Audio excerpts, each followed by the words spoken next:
Russell Keith Dardeen was born on June 22, 1958 in Mount Carmel, Illinois, a town of roughly 8,000 people right on the Indiana border. He went by his middle name his entire life and was described as self-reliant, unassuming, and deeply loyal to his family and friends. His parents, Dawn and Joanne, raised him in Mount Carmel but eventually divorced, though both remained in the area and stayed close to their son into adulthood. After finishing school, Keith remained in Wabash County for a period, working wherever he could and developing a reputation for being reliable. Another key individual in this case is Ruby Elaine Cowling, who was born on August 10, 1957 in Fairfield, Illinois, to Francis Lee and Inez. She was raised in Albion, a small town roughly 20 miles southeast of Mount Carmel where Keith had grown up. Elaine grew up in a household shaped by faith. Her mother, Inez, was a homemaker and longtime member of the Olive Congregational Christian Church, where she played the piano for many years. Elaine had 2 brothers and a sister and was described by those who knew her as warm and caring. After meeting, both Keith and Elaine would ultimately get married in 1979 when they were 21 and 22 years old respectively. In the early stages of the marriage, Keith cycled through jobs without landing anything with real stability. Nevertheless, the couple was able to endure. No one who knew Keith and Elaine ever described friction between them, no affairs and no arguments.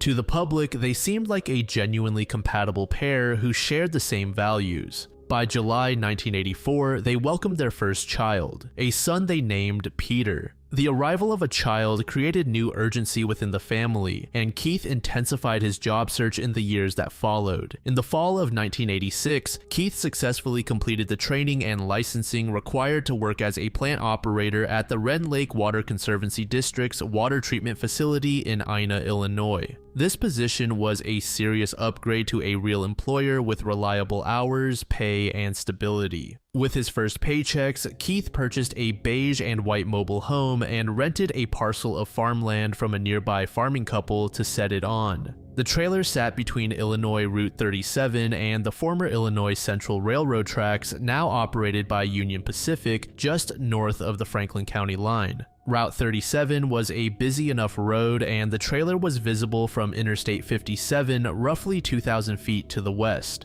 To supplement Keith's income, Elaine found part-time work at an office supply store in Mount Vernon, a town of about 15,000 people located roughly 12 miles north. The dual income allowed the family to live comfortably, with the added benefit of low overhead costs that gave them room to save toward a permanent home. Once settled in Ina, Keith and Elaine quickly got involved in a local Baptist church. Keith joined the church's small musical ensemble and sang lead vocals. Elaine, who had grown up watching her mother play the piano, took a seat at the piano herself. By mid-1987, the couple had genuinely started to feel at home in Ina. Their low cost of living had allowed them to build savings. They had a social community at church, and Elaine's part-time work gave her a life outside the trailer. 3-year-old Peter was healthy and happy. Keith had become reliable enough at the water plant that he was trusted with increased responsibility. By all outward appearances, the family had found its footing. Beneath the surface, however, something was shifting. Jefferson and Franklin counties had been accumulating a grim record of unsolved violence since 1985, when a Mount Vernon teenager named Thomas Odell murdered 5 members of his own family in one of the most shocking crimes in the region's history.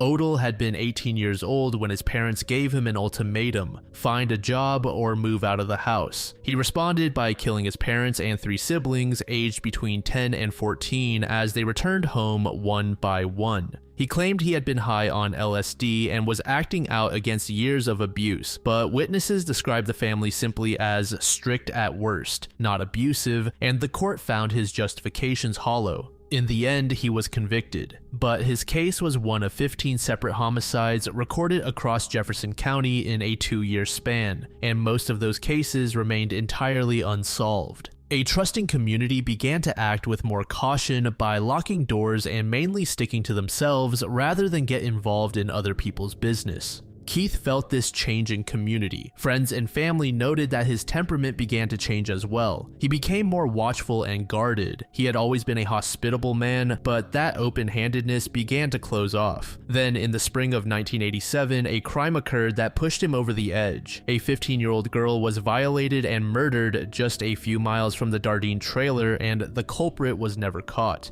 He purchased a gun and also began to watch his home and his family more vigilantly. Some even considered it obsessive. On one evening, a young woman went to the Dardeen trailer and knocked on the door, asking to use the phone. Under ordinary circumstances, Keith would have let her in without hesitation. Instead, he refused to open the door and turned her away. When Elaine, who witnessed the exchange, asked him afterward why he had done that, Keith told her he thought it might have been a setup, that someone might be using the young woman as a pretext to get him to open the door. Whether or not that fear was rational, it spoke to how profoundly his sense of safety had been destabilized. This fear would come to a head on Wednesday, November 17th, 1987.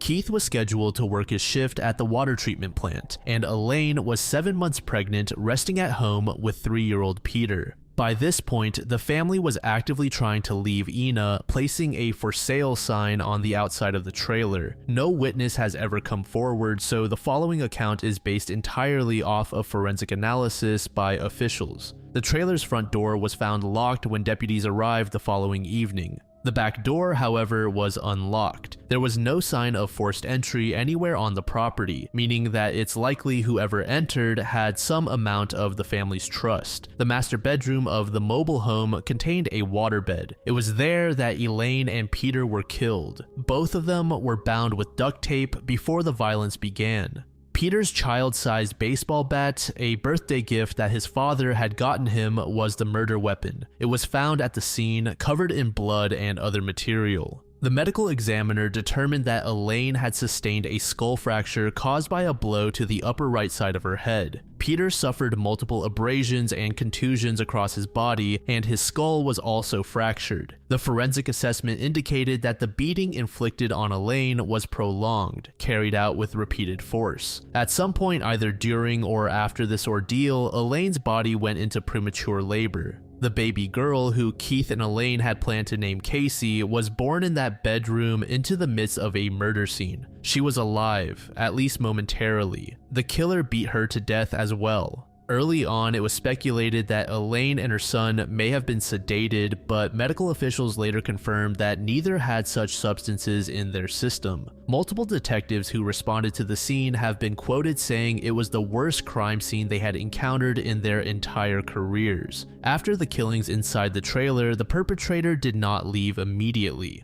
The crime scene had been partially cleaned, not meticulously, but with enough deliberateness to indicate that whoever committed these murders felt no urgency to flee. Most striking of all was what was done with the bodies. Elaine, Peter, and the newborn Casey were arranged together in the waterbed and tucked in, covered with bedding, placed side by side as if someone had laid them down for sleep. While the trio was killed inside the trailer, Keith met his end in a wheat field just south of the Franklin-Jefferson County line near Wren Lake College, approximately 1 mile from the family's home. Whether he was taken there alive at gunpoint or transported there after being killed elsewhere is debated. The most commonly cited theory is that Keith was separated from his family at some point during the event, taken away from the trailer while Elaine and Peter were still alive and bound, and killed in the field before the perpetrator returned to the home to finish what he had started. Keith had been shot 3 times in the head. In addition to the gunshot wounds, his genitals had been severed. Investigators determined this was done after death.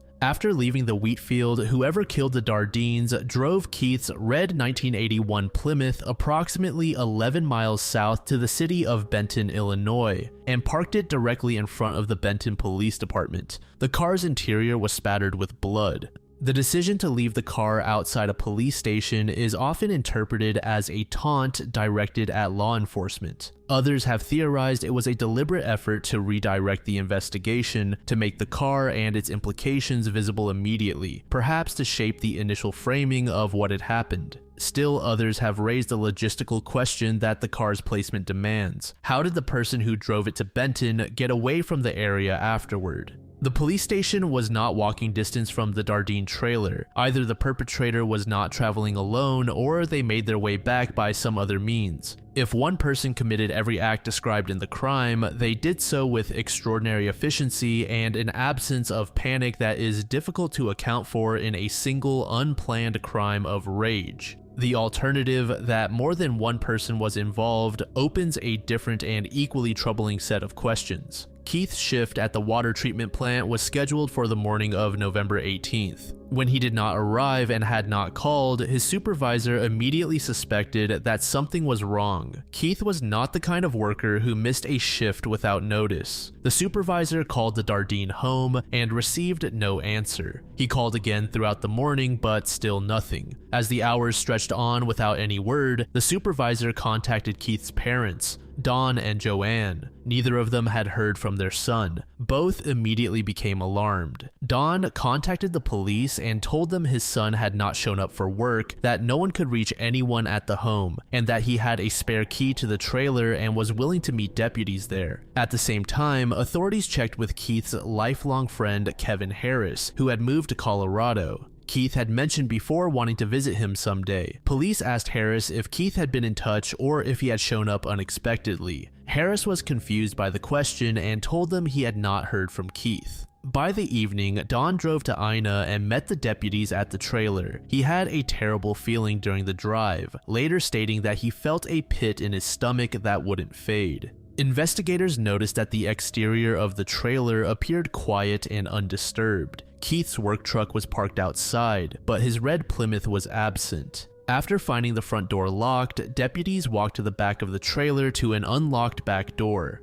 Upon entering and making their way to the master bedroom, they were greeted with the sight of Elaine, Peter, and Casey's bodies. The baseball bat was found in the bedroom, covered in blood. Cash and jewelry were also out in the open in the room. A VCR and portable video camera were still in the home. Nothing of obvious value had been taken. There was a small amount of marijuana found in the trailer, but it was later determined to be insufficient to suggest any connection to the crime itself. Within hours of entering the trailer, police arrived at the conclusion that Keith Dardeen was either the perpetrator who had fled or he too was a victim. An armed team was dispatched to Keith's mother Joanne's house in Mount Carmel that same evening. Officers arrived expecting to find a fugitive, but instead they found only a frightened mother who knew nothing. Keith was not there. The following afternoon on November 19th, a group of hunters working the farmland near Wren Lake College came across a body in a wheat field 1 mile from the Dardeen trailer. The body was later confirmed to belong to Keith.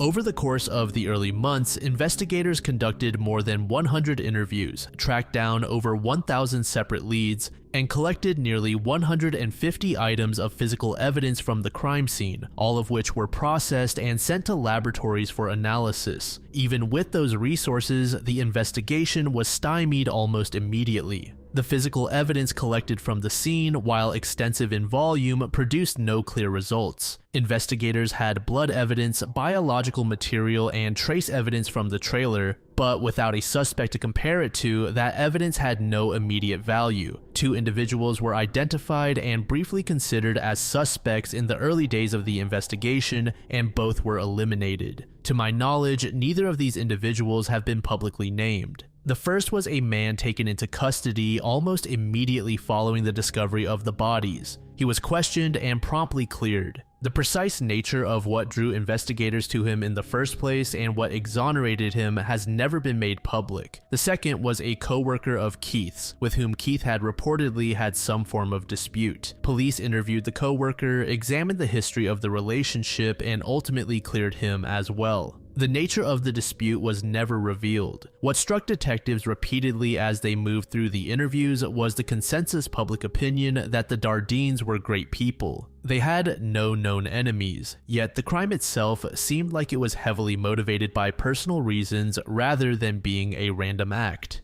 Two FBI profilers soon traveled from the Chicago field office to review the evidence and meet with investigators. What they concluded was not encouraging. One profiler noted that in his experience, it was rare for a case to leave so many possibilities open without any of them converging toward a solution. He could not give investigators a profile they could use. With the investigation stalling through 1988 and into the 90s, Joanne kept fighting to keep the case from fading into obscurity. She called the detective still assigned to the case at least once a week for years. She offered whatever leads she had gathered on her own and kept a file of everything related to the case and cross-referenced it against new information as it emerged. By 1997, Joanne had formed two personal theories. She said, "I think someone wanted Keith to sell substances and he refused. Or there's a possibility someone liked Elaine and she wouldn't accept his advances and he took out his rage on both of them. We just don't know."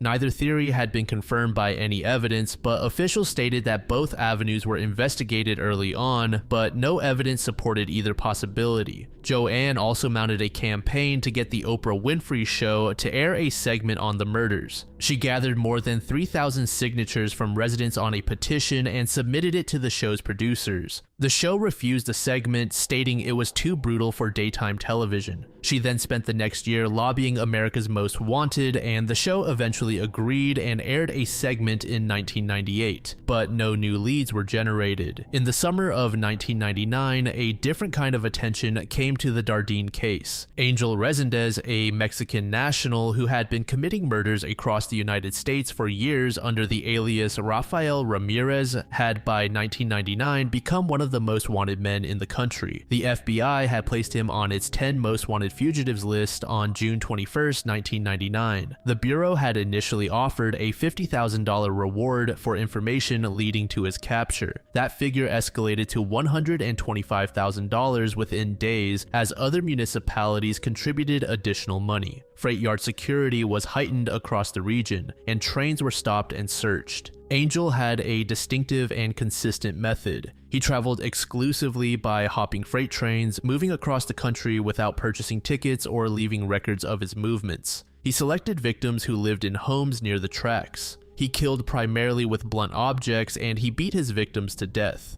He sometimes lingered at the homes afterward, eating the victims' food and going through their belongings. He stole sentimental items along with valuables and gave them to his wife and mother in Mexico. He had been arrested and deported to Mexico on multiple occasions throughout the 1990s, only to re-enter the United States illegally and kill again. By the time of his surrender, he was suspected of killings in Texas, Illinois, and Kentucky. Illinois officially charged Angel with several murders after his fingerprints were documented at a crime scene. On July 13, 1999, he surrendered to a Texas Ranger at the border, an outcome arranged in part through negotiations involving his sister, who agreed to turn him in after being promised safety for herself and her family. His sister received an $86,000 share of the reward money. When investigators examined whether Angel might be connected to the Dardeen murders, they were relatively hopeful that they were going in the right direction. The Dardeen trailer sat adjacent to railroad tracks, exactly the kind of target Angel sought. Not to mention, the way the Dardeens were murdered also fits Angel's MO. Investigators looked deeper into the possibility, but were ultimately unable to establish any connection between Angel and the Dardeens. Aside from the simple lack of physical evidence supporting this idea, the behavioral specifics of the murders did not match the disorganized take-and-move pattern Angel demonstrated across his confirmed crimes. Former FBI profiler John Douglas, who analyzed him, described him as, quote, "just a bungling crook, very disorganized." Angel was eventually tried and convicted in Texas and executed by lethal injection on June 27, 2006. Another interesting individual in the investigation popped up 5.5 months after Angel surrendered. On December 31, 1999, a man named Tommy Lynn Sells committed the crime that would eventually bring new attention to the Dardeen case. Sells was born on June 28, 1964 in Chandler, Arizona. By the late 1980s and through the 90s, he had been drifting across the country working carnival circuits, hitching rides, and hopping freight trains. While doing this, he was killing people along the way. He later claimed to investigators that he would sometimes wake up in unfamiliar places with blood on his hands and have only fragmentary memories of what he had done. The Texas Ranger who eventually arrested him described Sells as someone who used guns, knives, an ice pick, and his bare hands to kill. He never really had a fixed method or preference for his victims. On December 31st, 1999, Sells broke into a trailer in the Guajira Bay subdivision west of Del Rio, Texas, a home belonging to a family named Harris whose husband and father, Terry, had temporarily left town. Inside the trailer, sleeping in bunk beds in one of the bedrooms, were two girls, 13-year-old Kayleen and 10-year-old Crystal, a family friend's daughter who was staying over. Sells entered the room, put his hand over Kayleen's mouth, produced a 12-inch knife, and brutally murdered her. He then turned to Crystal, who told him she would be quiet and not say anything. Sells slashed her throat as well and left her on the floor, believing she was dead. Despite a severed trachea, she got up, walked out of the trailer, and traveled a quarter-mile down the road to reach a neighbor's house. She was able to communicate well enough to alert the neighbors, who called emergency services. She survived, and in the aftermath, she worked with a sketch artist to produce a composite drawing of her attacker. Sells was identified and arrested less than 2 days after the attack. Once in custody, Sells did something surprising. He began talking freely and at length about other murders. He told Texas Ranger Johnny Allen and other interrogators that he had been traveling the country for roughly 20 years, killing people. He provided accounts of crimes in multiple states, offered to take investigators to locations where he claimed to have hidden bodies or disposed of weapons, and accumulated a list of claimed victims that eventually reached over 70. Investigators were ultimately able to definitively confirm his involvement in 22 homicides. The actual figure may have been higher, and investigators acknowledged that they would likely never know the precise total. The confession that caught Illinois authorities' attention arrived in the midst of this wider wave of admissions. Sells told investigators that in November 1987, he had been in southern Illinois and that he was responsible for the murders of the Dardeen family. The watermelon ceramics detail became one of the most discussed elements of his confession. Sells claimed to have noticed decorative watermelon-themed items inside the Dardeen home, a detail that investigators said had not been included in media coverage of the case. Supporters of this confession argued that this detail was enough evidence to confirm he actually did it. However, critics pointed out that decorative kitchen ceramics with a fruit motif were extraordinarily common in rural American homes in the 80s, and that Sells could have guessed or inferred the detail without having been present. This confession often branches out to two different versions. In the version that Sells told most frequently following his arrest, he described meeting Keith at a truck stop near Mount Vernon. In this account, he was traveling through Jefferson County in November 1987. Sells claimed that Keith struck up a conversation with him before later inviting him back to the trailer for dinner.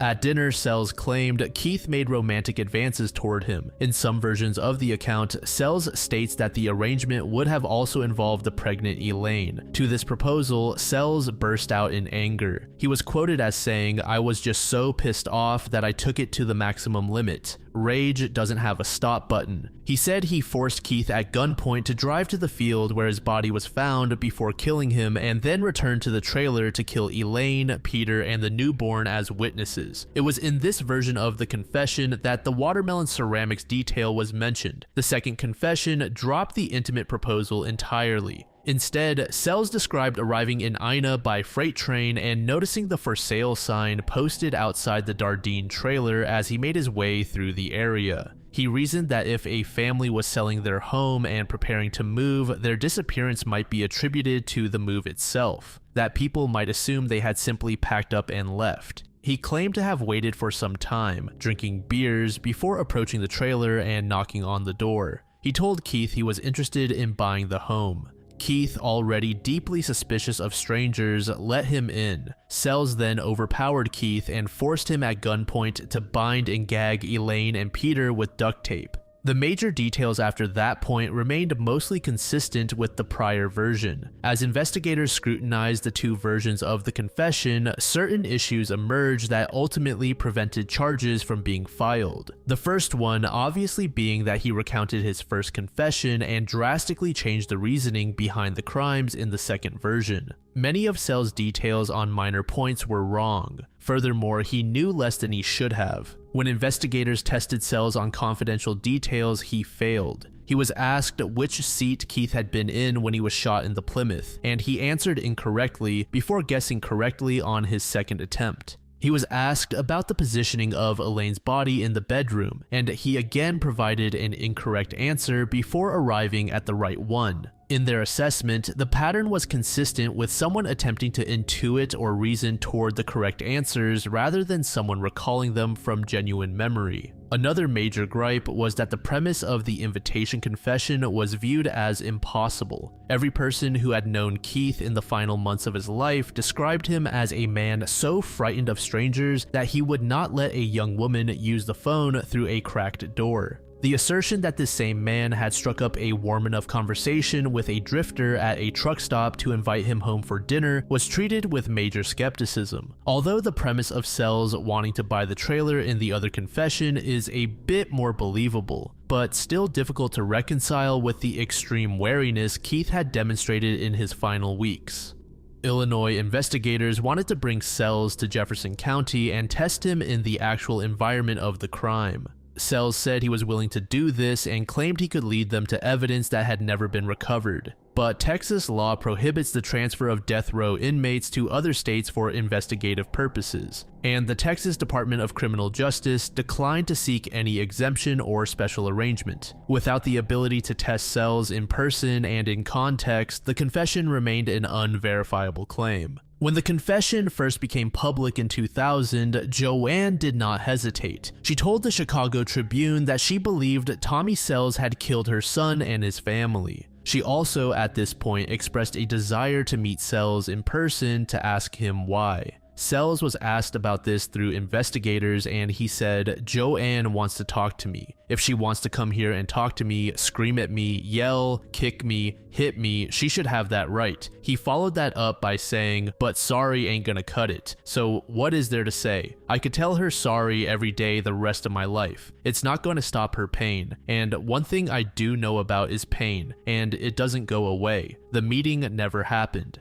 Then in November 2007, Joanne spoke publicly once more in regard to her belief that Sells was responsible. She said, "There's just a little bit of doubt there. Not that he didn't do it. I'm wondering if maybe somebody helped him." 3 years later, in a lengthy interview, Sells addressed the skepticism surrounding his confession directly. He said, "I know people got their doubts. They say there's no physical evidence tying me to the Dardeens, but there wasn't for any of them because they weren't looking for me. I moved. I was always a transient." On April 3rd, 2014, Sells was executed. As of 2026, the Dardeen family homicides remain officially unsolved and no one has ever been charged. The Jefferson County Sheriff's Office maintains more than 20 binders of investigative materials. DNA samples from the scene have been preserved and continue to be run through modern databases as technology advances, though no confirmed match has ever been made.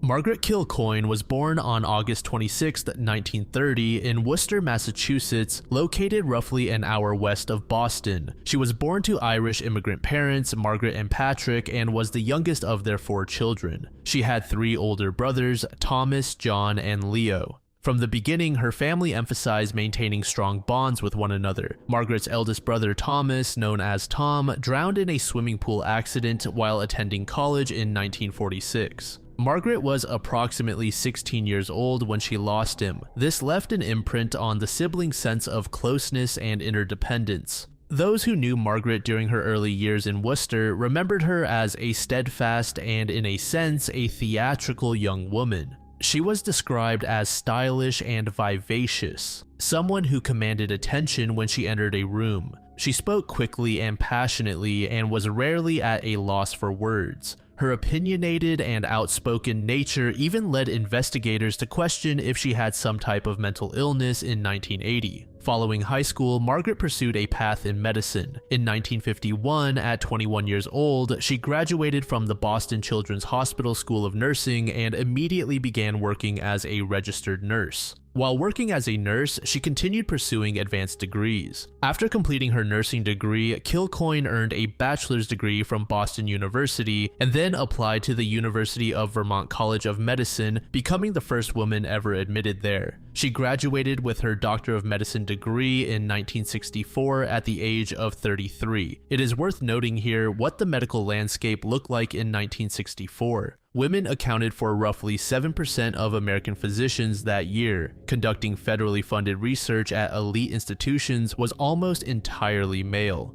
For a woman from a working-class Irish immigrant family to ascend to a professorship at Columbia University's College of Physicians and Surgeons was no small feat. After completing her MD and her residency at Presbyterian Hospital in New York City, Kilcoyne joined the research staff at the Columbia Presbyterian Medical Center. She specialized in clinical work with hypertensive teenagers and quickly began building her reputation through published research. Over the course of her career at Columbia, she authored dozens of articles about her research in the field of hypertension, becoming well known and respected among her peers. Her professional focus was on high blood pressure and its causes and how it might be treated more effectively in young patients. This wasn't exactly a glamorous corner of medicine during the time period, but Kilcoyne found it deeply meaningful and dedicated the majority of her waking hours to her work. Because of this total focus on her career, she never married and never had children. Her family recalled that she had dated casually over the years and that she was typically the one to end any relationships that did develop. Not because she was unhappy, but because her work schedule left little room for domestic life. By the time she reached her late 40s, Kilcoyne had developed a distinct personality that polarized those around her. On one side were people who found her difficult. As mentioned, she was fast-talking, relentless, hard to interrupt, prone to monologue, and at times grandiose. On the other side were people who simply saw a passionate, highly intelligent woman who happened to operate quicker than most. In the early days of January 1980, while working at their laboratory, Kilcoyne and Dr. Earl Zimmerman, a neurologist, made a major discovery they had been chasing. They identified the presence of angiotensin II in a rat's brain.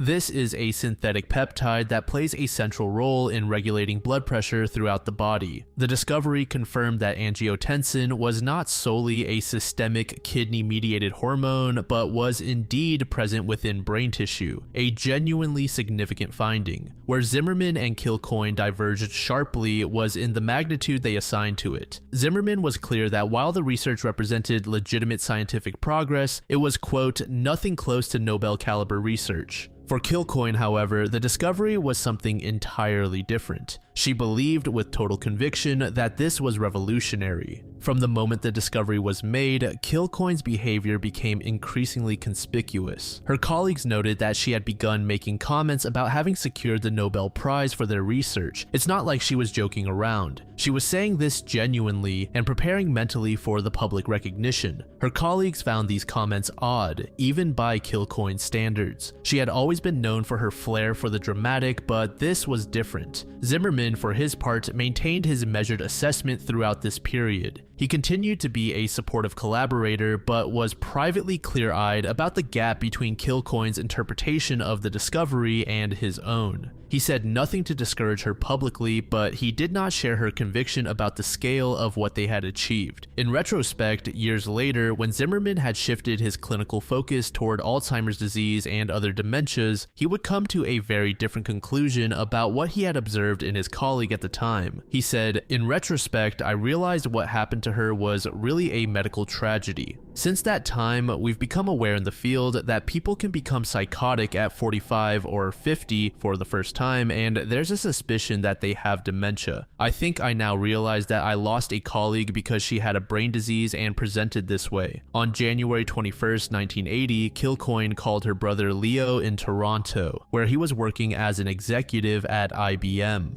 The phone call lasted approximately an hour and a half. Leo would later tell investigators that most of that time was dominated by his sister, that he could barely get a word in as she spoke in rapid, continuous streams. According to Leo's account of the call, Kilcoyne told him that she was, quote, in a position of nationwide power. She spoke about office politics at Columbia, specifically expressing concern that colleagues were angling to edge her out of the recognition she felt was rightfully hers. She was suspicious that others were positioning to take credit for the work she had done or to dilute her contribution to the discovery. She then announced to Leo a plan she had apparently not shared with anyone at her lab. She intended to open a brand new research laboratory on Nantucket Island. She stated this as if the logistical and funding details had already been worked out. No colleagues at Columbia, no friends, and no professional contacts were aware of this plan, as it did not appear to exist outside of her own mind. She also told Leo that she felt she and he were both being spiritually tested by God.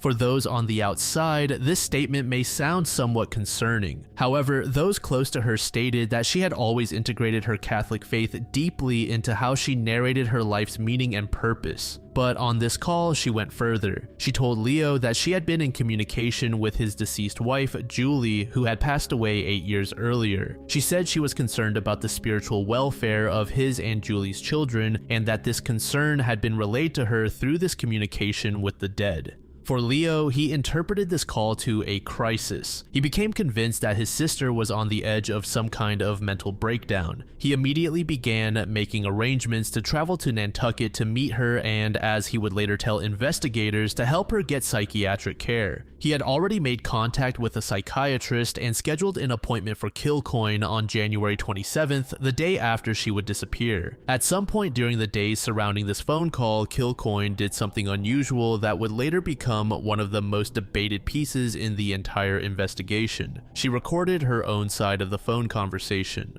On the tape, she spoke about her research and the prominence and power she believed it would bring her, as well as the correspondence from Leo's dead wife. Her monologue was described by investigators as rambling, difficult to follow at times, moving from subject to subject incoherently almost. Some have gone on to describe the tape as like a Rorschach test. Those who have never interacted with Kilcoyne before thought she suffered from something like psychosis, but most of her family and friends said that the tape sounded exactly like how Kilcoyne always sounded. The question of why Kilcoyne recorded the call has never been answered. By the third week of January 1980, Kilcoyne was exhausted. She was, in her own words, burned out and ready for a break. She planned to drive from New York City to Hyannis, Massachusetts, catch the short commuter flight over to Nantucket, and spend some days at her Tom Nevers home to decompress, celebrate, and prepare for what she believed was the next chapter of her career.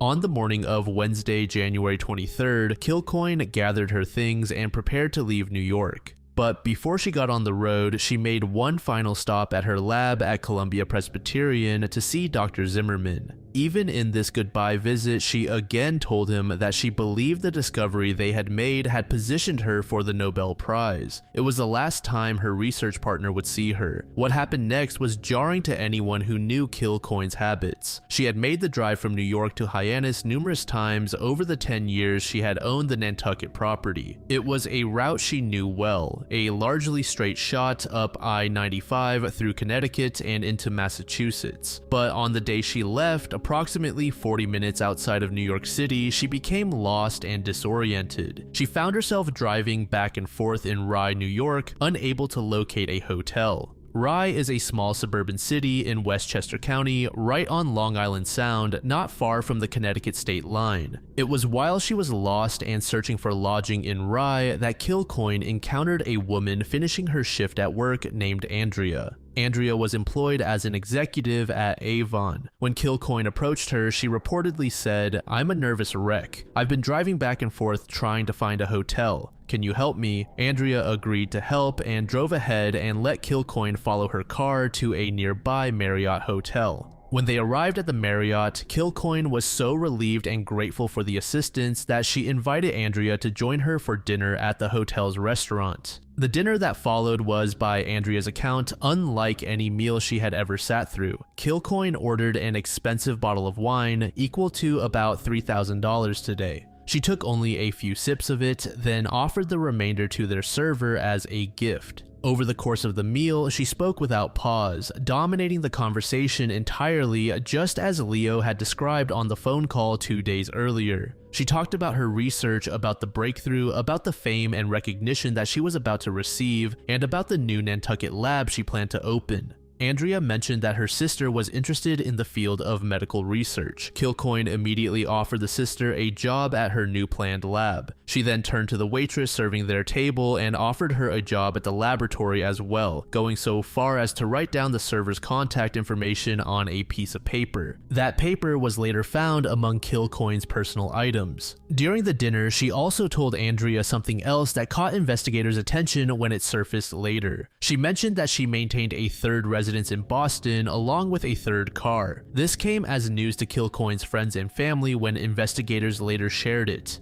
A search of her known holdings turned up no evidence of a Boston residence or vehicle beyond what was already documented. The claim appeared to be a lie. This detail sits alongside the Nantucket lab claim as part of a pattern of fabrications. By the time the two finished their dinner, it was approximately 1 o'clock in the morning. When they went to check Kilcoyne in at the Marriott, the hotel was fully booked. Rather than leave her new acquaintance stranded in the middle of the night, Andrea offered her a place to stay at her own apartment in Stamford, Connecticut, roughly 15 minutes up the coast from Rye. The two departed for the apartment and went to bed at approximately 1:30 a.m. with Kilcoyne sleeping on the couch in the living room. Andrea woke at approximately 5:30 a.m. and found that her guest was already gone. There was no note. But about an hour after discovering she had left, at around 6:30 a.m., Kilcoyne called Andrea from a payphone. She was already back on the road, heading toward Hyannis to catch the flight to Nantucket. On the phone, she told Andrea that she only needed 1 to 2 hours of sleep each night, and that after resting for just an hour on the couch, she had felt fully ready to continue her journey and had quietly left the apartment without waking her host. The claim about needing only 1 to 2 hours of sleep is a notable detail. The pattern of reduced sleep, combined with the relentless energy, the non-stop speech, and the grandiose planning, formed a picture resembling mania. An interesting detail that wasn't revealed until later in the investigation is that Andrea was the daughter of a Boston FBI agent. When she later saw Kilcoyne's missing persons report in the news, she alerted her father. Her father was already aware of the case through other law enforcement channels.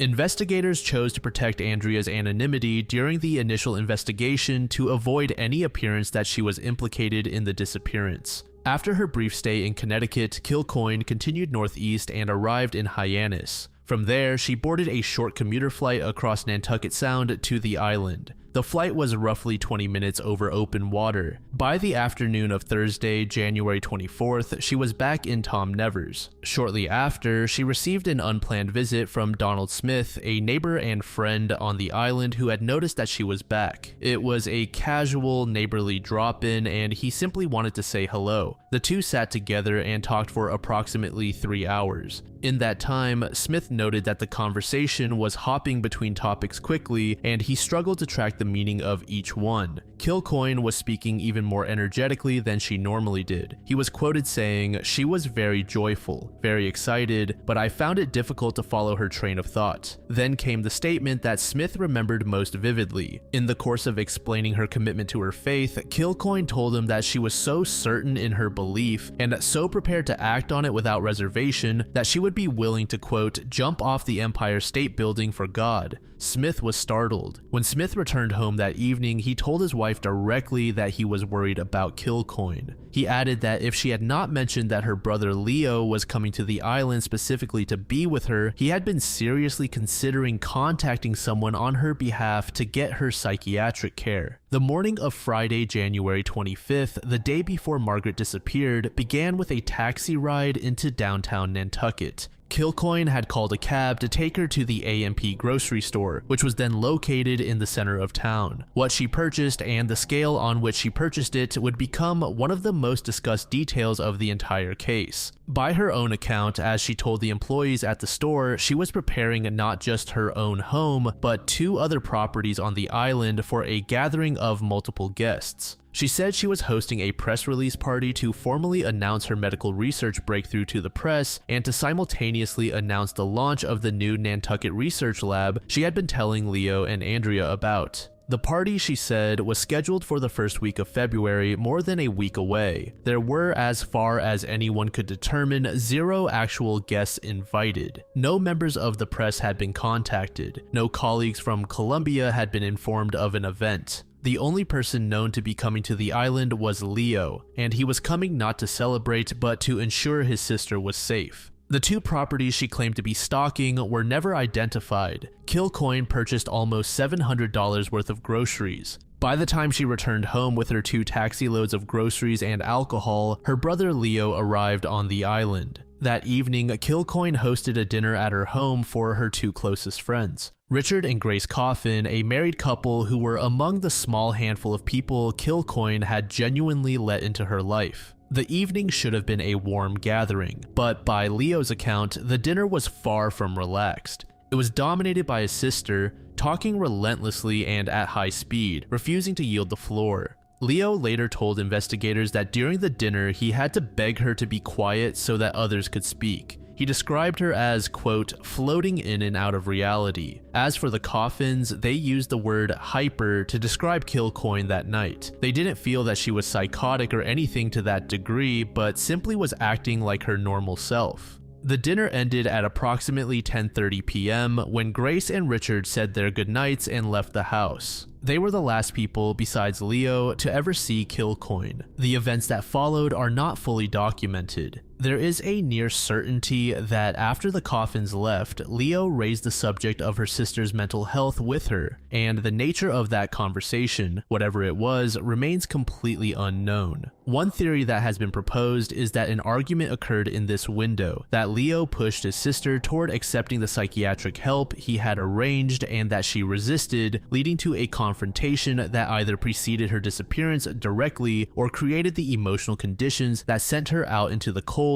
later that night. There is no evidence to confirm or deny this. Leo never provided a detailed account of the post-dinner period, and no one else was present. What is documented is this. At some point between 10:30 and 10:45 p.m., Kilcoyne told Leo she was going to bed. She said she planned to attend the 7:30 a.m. Mass at St. Mary's Roman Catholic Church the following morning. Before bed, she asked Leo to wake her at 6 a.m. so she would have enough time to dress and get to the service. At 6 a.m. the next morning, Leo heard the alarm clock go off in the adjacent bedroom and decided not to go to his sister's room. His stated reason was that he decided to let her sleep for an additional hour. Approximately 45 minutes to an hour after the alarm sounded, Leo got up and went to his sister's bedroom to wake her. When he opened the bedroom door, he found the room empty. He saw Kilcoyne's pajamas on the bed and no sign of anything missing. Outside the house, there were no footprints or any physical trace indicating the direction in which she had gone. The absence of footprints is particularly striking given the conditions. Snow or frost on the ground would have preserved any tracks, and even on harder ground, the surrounding terrain of sandy soil and scrub oak roots should have retained some impression of a person walking through it. The complete absence of any physical trace outside the home has never been adequately explained. The temperature outside that morning was well below 0 degrees Fahrenheit. And yet, Margaret had apparently walked out of her home in the deep of a January night without her coat or boots and without leaving any indication of where she had gone. Before calling the police, Leo attempted to reach some of Kilcoyne's island friends to ask whether any of them had picked her up, perhaps to take her to the early mass. None of the people he called had seen or heard from Kilcoyne that morning. No one had taken her to church, and no one knew where she was.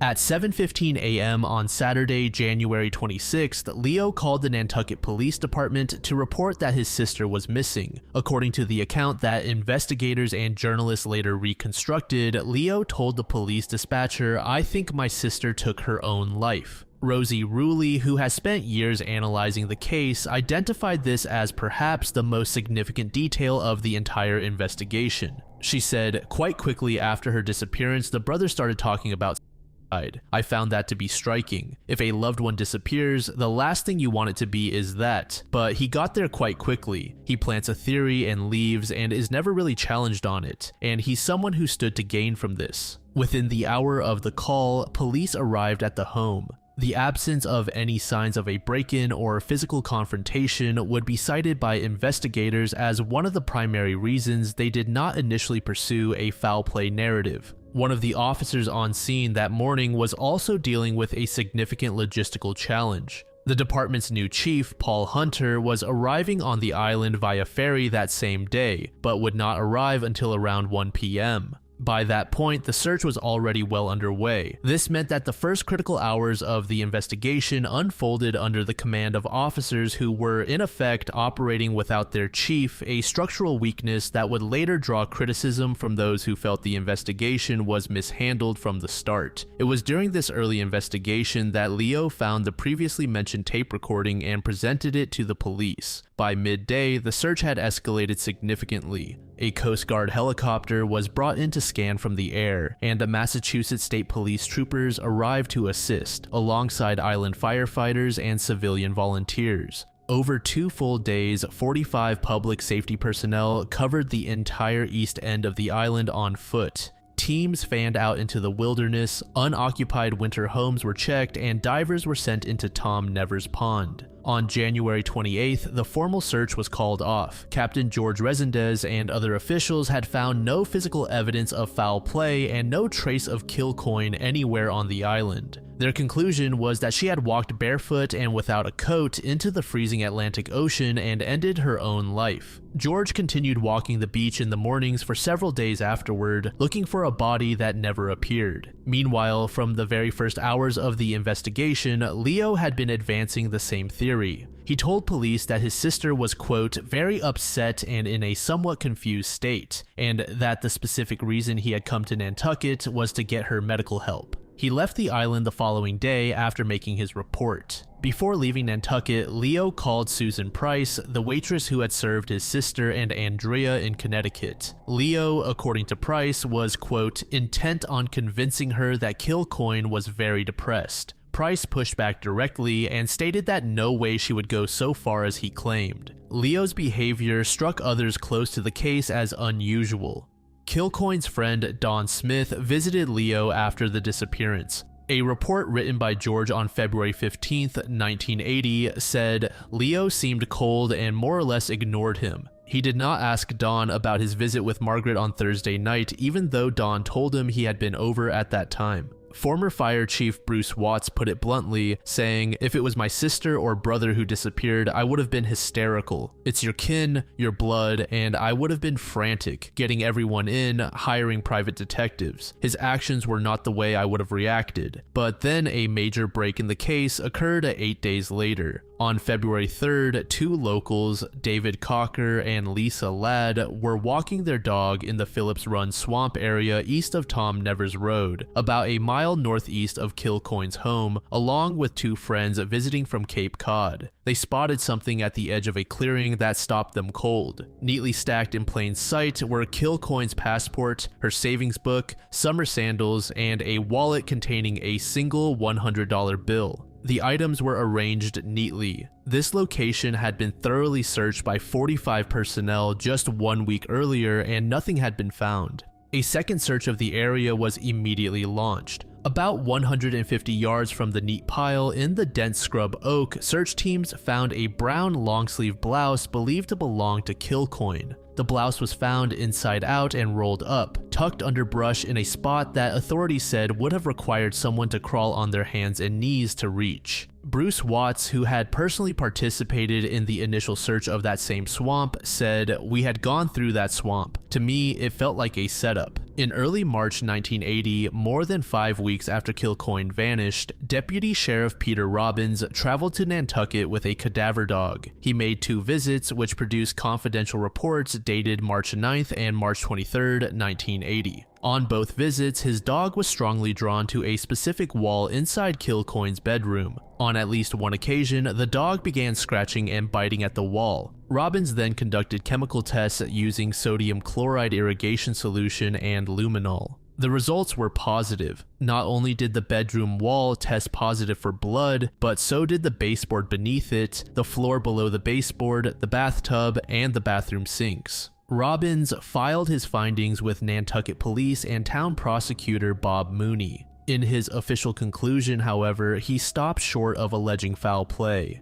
He said, due to the sensitivity of the testing reagents and the fact that no large masses of bloodstains were found, it would appear, and it is the opinion of this officer, that each stain and/or positive reaction could have been produced under perfectly normal circumstances. Crucially, this blood evidence was never disclosed to the press, and it remains unclear what follow-up steps, if any, were taken. Despite the blood evidence and the inexplicable reappearance of Kilcoyne's belongings in a previously searched location, the formal investigation gradually wound down through the spring of 1980 without resolution. In June 1980, just 6 months after Kilcoyne vanished, Leo filed a petition in Nantucket Probate Court to be appointed receiver of his sister's property. The petition was granted approximately 1 month later, giving Leo control of the Nantucket home, her bank accounts, vehicles, and other personal belongings. Nearly a decade later, on July 13th, 1989, the front page of the Inquirer and Mirror carried the headline, "Mystery Ends, Kilcoyne Declared Dead." Leo had filed a second petition, and this time the court declared Margaret Mary Kilcoyne legally deceased. She left behind an estate valued at approximately $200,000. Then on June 20th, 1992, Leo was killed when his car struck a guardrail on the highway. Police reported to the Milford Daily News that he had fallen asleep at the wheel. With his death, the last person believed to have seen Kilcoyne alive, and the individual whose behavior had drawn the most sustained suspicion from investigators was gone.